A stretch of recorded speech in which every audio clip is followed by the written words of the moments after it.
Please, Mr. Richmond.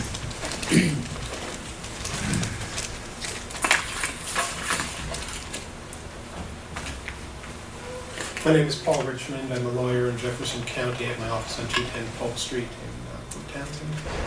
I wanted to come here to speak about a new policy that's coming from the prosecutor's office that I learned about on Friday that I think is going to have disastrous financial implications for this county, which is that they're eliminating plea bargaining in the district court, which is the most busy branch of the court.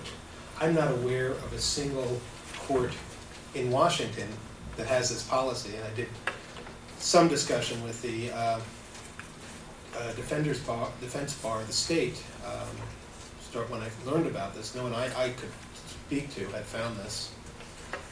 This is going to have a disastrous consequence, because what it's saying is that the majority of these cases, if they can't be resolved instantly with the initial offer, are going to go to trial, which are going to increase the expenses, increase the workload for everyone. The law is also really a lot more, facts are often a lot more nuanced than the first blush is going to allow of law. Examples of some of the cases I've seen.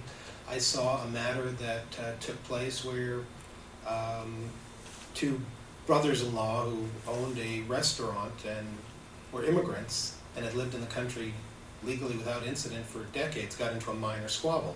Well, it was listed as a domestic violence. And under domestic violence, if you have charges like, for example, assault 4, which is putting someone in fear, which are almost impossible to defend against. So if they plead to a domestic violence, it's permanent deportation for one of those people for a minor case. Similar thing I deal with a lot of medical marijuana cases.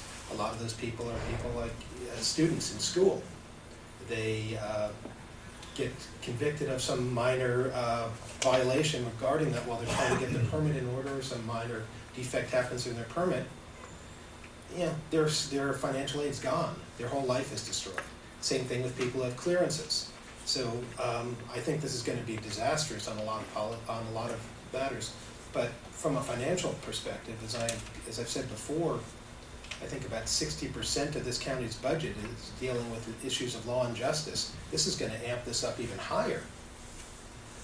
So I think I sent a public disclosure request, which I CC'd Mr. Morley on Friday, asking for any evidence that the prosecutor's office had that this was going to save money, which is their justification for doing that. I think you really, as guardians of the purse, have a duty to ask questions about this.